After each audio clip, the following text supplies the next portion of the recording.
नमस्कार मेरे सभी साथियों, मैं मोनू धाकड़ कॉमो क्लासेस में आपका फिर से एक बार स्वागत करता हूं। चलिए दोस्तों, हम अपने MPPSC और UPPCS मेंस के टॉपिक को आगे बढ़ाते हुए भारत का संवैधानिक विकास की प्रक्रिया किस प्रकार से आगे बढ़ रही है उसकी कड़ियों को जोड़ते चलते हैं। ठीक है, हमने पढ़ लिया था कल तक 1853 के चार्टर एक्ट के बारे में कि 1853 के चार्टर एक्ट में एक महत्वपूर्ण बात हमने पढ़ी थी कि CLC का गठन हुआ था, केंद्रीय विधान परिषद का पहली बार गठन हुआ था, जो कि एक सदन था। हमें वो प्रक्रिया दिखाई देती है जिसे हम लघु संसद की श्रेणी में भी रखते हैं। ठीक है, लघु संसद की भी संख्या हम उसको देते हैं। अब हम उसके आगे की बात को चलते हैं। ठीक है, 1853 के बाद में हमें पता है कि 1857 की एक महत्वपूर्ण क्रांति हुई थी जिसे VD सावरकर जी ने प्रथम स्वतंत्रता संग्राम की संज्ञा दी है। लेकिन कुछ इतिहासकार उसे केवल और केवल एक सैनिक विद्रोह का नाम देते हैं। ये हम सारी चीजें इतिहास में पढ़ते हैं। हम बात करते हैं कि 1857 की क्रांति में कुछ महत्वपूर्ण घटनाएं हुई थी कि 1857 की क्रांति में जो 1757 से लेकर 1857 का 100 वर्षों का जो लंबा जो कार्यकाल रहा था अंग्रेजों का जो शोषण करने का, उस पर के द्वारा जो भारतीयों में रोष उत्पन्न हुआ था, जो शोषण हो रहा था, जिससे जो रोष उत्पन्न हुआ वो 1857 की क्रांति में फूट पड़ता है और एक बड़ा रूप ले लेती है। हमने देखा, लेकिन कुछ हमारे ही जो राजा वगैरह थे उन्होंने हमारे साथ विश्वासघात कर दिया, जिसके कारण 1857 की क्रांति क्या हो गई, असफल हो गई। लेकिन फिर भी हम 1857 की क्रांति हमारे स्वतंत्रता को लेकर काफी महत्वपूर्ण क्रांति थी। ठीक है, तो ये ना केवल एक स्वतंत्रता संग्राम, ये ना केवल एक सैनिक विद्रोह था, बल्कि वास्तव में एक स्वतंत्रता संग्राम था। इस बात को हमें मानना पड़ेगा। ठीक है, तो 1857 की क्रांति जब हुई थी, उसके बाद विक्टोरिया को ये समझ में आने लगा था, जो हमारी क्वीन थी ब्रिटेन की, उनको ये समझ में आने लगा था कि अब जो अभी तक जो कंपनी जो शासन कर रही थी, अब उन्हें हटाकर, मतलब एक तरीके से पूरी बात ये है कि पुराने सभी board of control, board of director तो हमने पहले ही समाप्त कर दिए थे, सारी चीजें पुरानी खत्म करके एक नया पद बनाया गया, जिसे या फिर एक नई संस्था बनाई गई जिसे इंडिया हाउस का नाम दिया गया। जिसे क्या, इंडिया हाउस की संज्ञा दी गई। किसकी संज्ञा दी गई? इंडिया हाउस की संज्ञा। इसे हम इंडिया काउंसिल भी कह जाते हैं। ठीक है, इंडिया काउंसिल की भी स्थापना वो की गई थी, स्थापना, और इंडिया हाउस की भी क्या की गई थी, स्थापना की गई थी। दोनों की स्थापना की गई थी। ठीक है, तो इंडिया हाउस की स्थापना की गई थी और इसका एक सचिव होता था जिसे बोलते थे भारत सचिव। इसके प्रमुख को क्या बोलते थे? भारत सचिव, इसके प्रमुख को। ठीक है, और पहला भारत सचिव कौन था हमारा? तो स्टैनले पहला भारत सचिव बना हमारे भारत का। ठीक है, हमने क्या जाना कि board of director, board of control को समाप्त पहले ही कर दिया गया था। ठीक है, अब हमने कंपनी के शासन को पूरी तरीके से समाप्त करके एक नई संस्था का गठन किया जिसका नाम है इंडिया हाउस, और संघ में इंडिया काउंसिल की भी स्थापना की गई। इंडिया हाउस का पहला जो मुख्य प्रमुख बना वो भारत सचिव बना। पहला भारत सचिव कौन था? स्टैनली था। और इसकी मदद के लिए, भारत सचिव की मदद के लिए इंडिया हाउस, वो इंडिया काउंसिल का क्या किया गया? गठन किया गया, या फिर भारत परिषद का क्या किया गया? गठन किया गया, जिसमें कितने सदस्य करे गए? 15 सदस्य रखे गए। तो हमने क्या जाना यहाँ पर कि भारत सचिव और उसकी मदद के लिए भारत परिषद की क्या की गई? नियुक्ति की गई। 1857 की क्रांति के बाद हमने 1858 का एक प्रमुख अधिनियम लाए जिसे हमने कहा भारत शासन अधिनियम। और इस अधिनियम की पहली जो विशेषता थी वो यह विशेषता थी कि इसमें ब्रिटेन के क्वीन ने कंपनी के शासन को समाप्त करके इंडिया हाउस का गठन किया और इंडिया हाउस का एक प्रमुख बनाया भारत सचिव, जिसके पहला प्रमुख जो था उसको स्टैनले था, और उसकी मदद के लिए भारत परिषद का क्या किया गया? गठन किया गया, जिसमें 15 सदस्य थे। ठीक है, तो ये हमने इसके बारे में थोड़ा सा जाना। इसके बाद हम चलते हैं आगे। ठीक है, दूसरी बात इसमें सबसे महत्वपूर्ण क्या की गई उसके बारे में हम बात करते हैं। दूसरी बात कि अब भारत के गवर्नर जनरल को, भारत का गवर्नर जनरल, भारत का वायसराय कहा जाने लगा, भारत का वायसराय कहा जाने लगा। आईएमपी फैक्ट है, इसको ध्यान रखना कि अब भारत के गवर्नर जनरल को भारत का वायसराय कहा जाने लगा।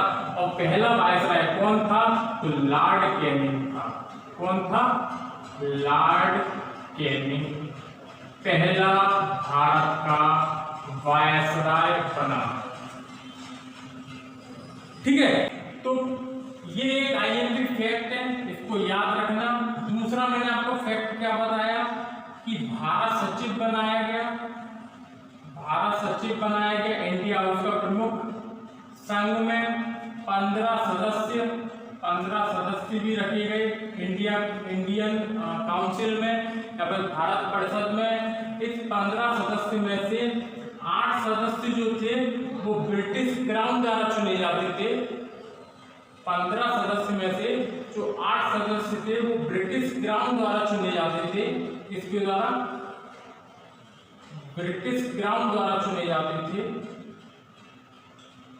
और जो 7 सदस्य थे वो बोर्ड ऑफ डायरेक्टर्स द्वारा चुने जाते थे। वो बोर्ड ऑफ डायरेक्टर्स द्वारा क्या किए जाते थे? चुने जाते थे। तो ये कुछ महत्वपूर्ण इसमें बातें थी 1858 के भारत शासन अधिनियम में। तो इस चीज को अपन को क्या करना है? याद रखना है। ठीक है, तो 1858 के बारे में पहला पॉइंट अपना ये याद रखना, भारत का गवर्नर जनरल, भारत का वायसराय कहा जाने लगा और भारत सचिव बनाया गया।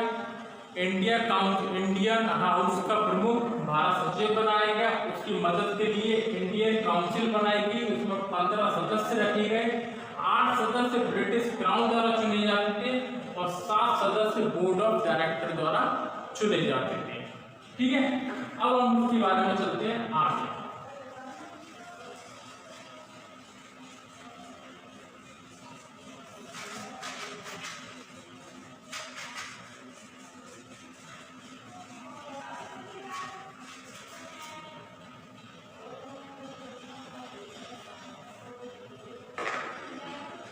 ठीक है, अब बात करते हैं हम 1861 के बारे में।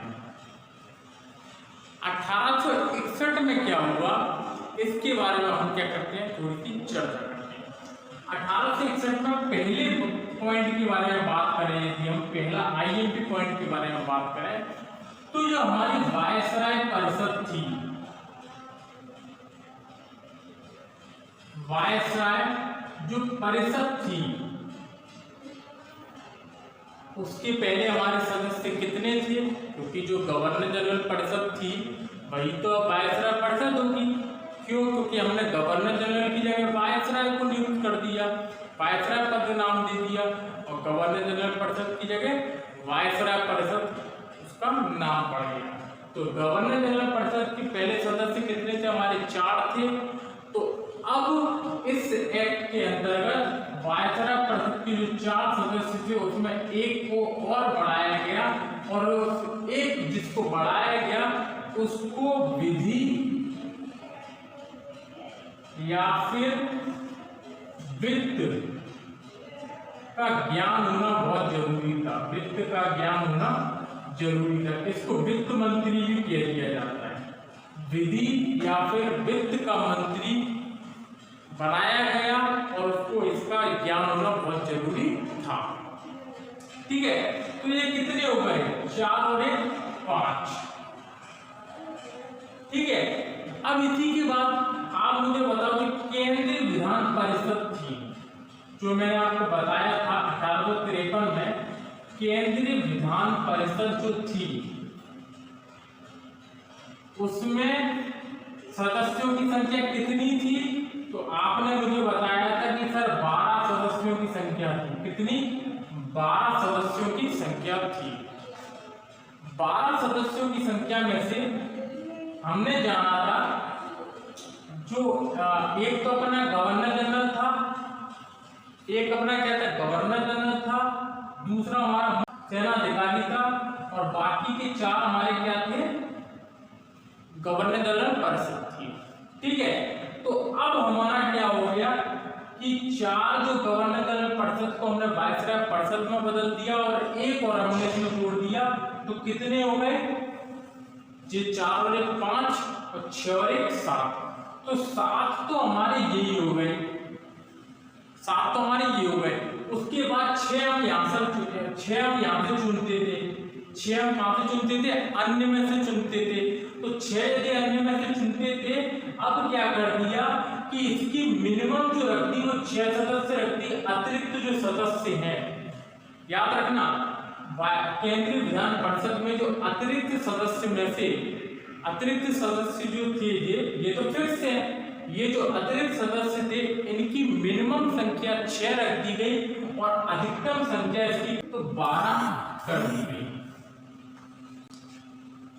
ठीक है, तो मिनिमम 6 अधिकतम 12, इस प्रकार से जो हमारे केंद्रीय विधान परिषद में जो सदस्य हो गए कितने हो गए, 12 और 7 19, तो अधिकतम सदस्य कितने हो सकते थे, 19 सदस्य हो सकते थे।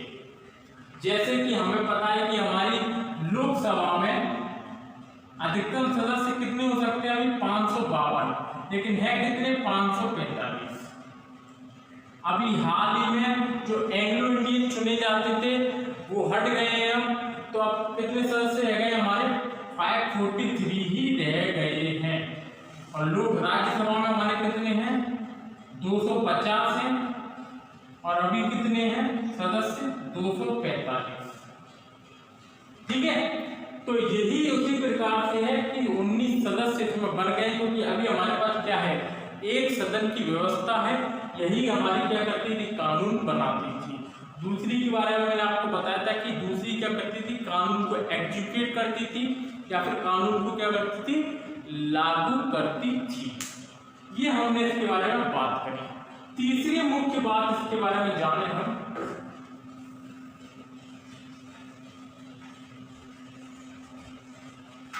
तीसरी मुख्य बात हम इसमें जाने, तो इस एक्ट के अंतर्गत 1861 के एक्ट के अंतर्गत जो पोर्टफोलियो पद्धति थी, पोर्टफोलियो जो पद्धति थी, पोर्टफोलियो पद्धति जो थी वो लागू की गई, आईएमपी फैक्ट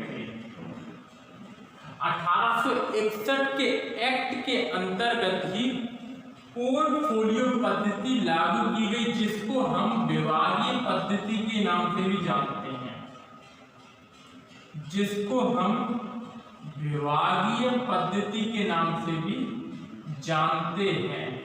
विभागीय पद्धति का मतलब क्या होता है, विभागीय पद्धति का मतलब ये होता है कि हर विभाग का अपना अलग अलग एक मंत्री होगा, या फिर हर विभाग का अपना अलग अलग एक अधिकारी होगा। तो यही कहा जाता है विभागीय पद्धति। आज जो हमारे यहाँ पर विभाग अलग अलग लोगों में बटे हुए हैं, तो वो शुरू किसने किया था, तो वो शुरू किया था हमारा किसने, लॉर्ड कैनिंग ने, लॉर्ड कैनिंग ने, लॉर्ड कैनिंग ने। ये हमें जानना होगा। ठीक है, तो 1861 के एक्ट के अंतर्गत ही पोर्टफोलियो पद्धति या फिर विभागीय पद्धति क्या की गई, लागू की गई। अगला point very IMP, very IMP, कि इसी एक्ट के अंतर्गत, इसी एक्ट के अंतर्गत अध्यादेश की शक्ति दी गई वायसराय को। अध्यादेश जारी करने की शक्ति किसे प्रदान की गई, तो वायसराय को इसी एक्ट के अंतर्गत अध्यादेश जारी करने की शक्ति प्रदान की गई कि जब सीएलसी सत्र में ना हो, केंद्रीय विधान परिषद सत्र में ना हो, तो वायसराय को अधिकार दिया गया वह अध्यादेश जारी कर सकती है, कि वह क्या कर सकती है, अध्यादेश जारी कर सकती है। जैसे कि हमारा राष्ट्रपति, हमारे राष्ट्रपति को आर्टिकल 123 में जब संसद का सत्र चालू ना हो तो अध्यादेश जारी करने की शक्ति प्रदान की गई है।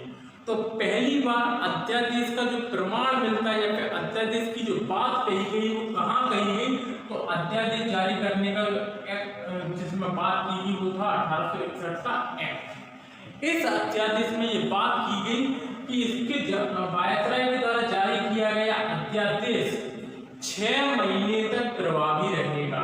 कितना? 6 महीने तक प्रभावी रहेगा। और आज भी उसी बात का अनुसरण किया जा रहा है।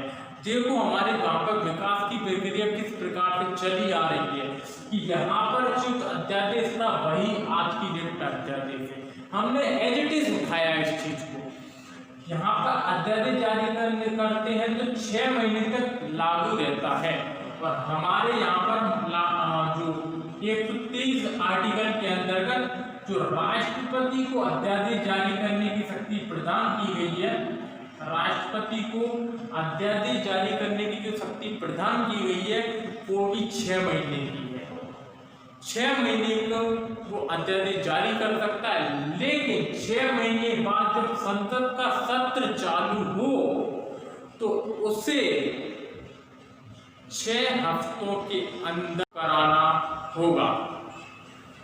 6 हफ्तों के अंतर्गत उसे लागू कराना होगा। ठीक है, तो इस प्रकार से हमारे राष्ट्रपति के पास कितना समय मिल जाता है उस अध्यादेश को? 6 महीने 6 सप्ताह।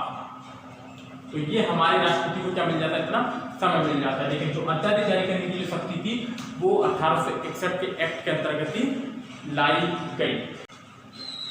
ठीक है, ठीक है। तो इसी एक्ट के अंतर्गत एक प्रमुख कार्य और किया गया।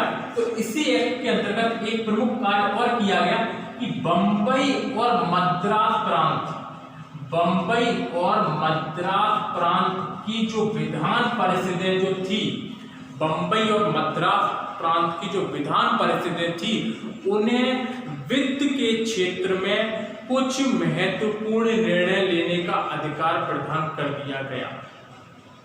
समझ रहे हैं बात को कि बंबई और मद्रास प्रांत को अभी तक क्या है, ये लोग स्वतंत्र नहीं थे, ये केवल वायसराय के आदेश से ही चलते थे। लेकिन इस एक्ट में ये कहा गया कि बंबई और मद्रास प्रांत के जो बंबई और मद्रास प्रांत की जो विधान परिषदें हैं उन्हें वित्त के संबंध में थोड़ा सा अधिकार प्रदान कर दिया गया और वो अब अपने स्वयं के निर्णय कुछ ले सकते हैं, कुछ निर्णय स्वयं के ले सकते हैं, पूर्ण निर्णय ना होते हुए।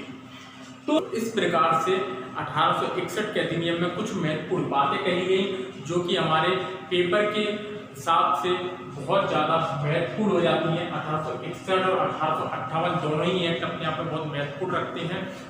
तो आज के लिए केवल इतना ही।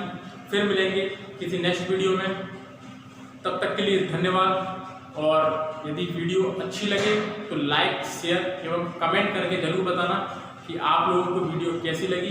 फिर मिलते हैं, धन्यवाद।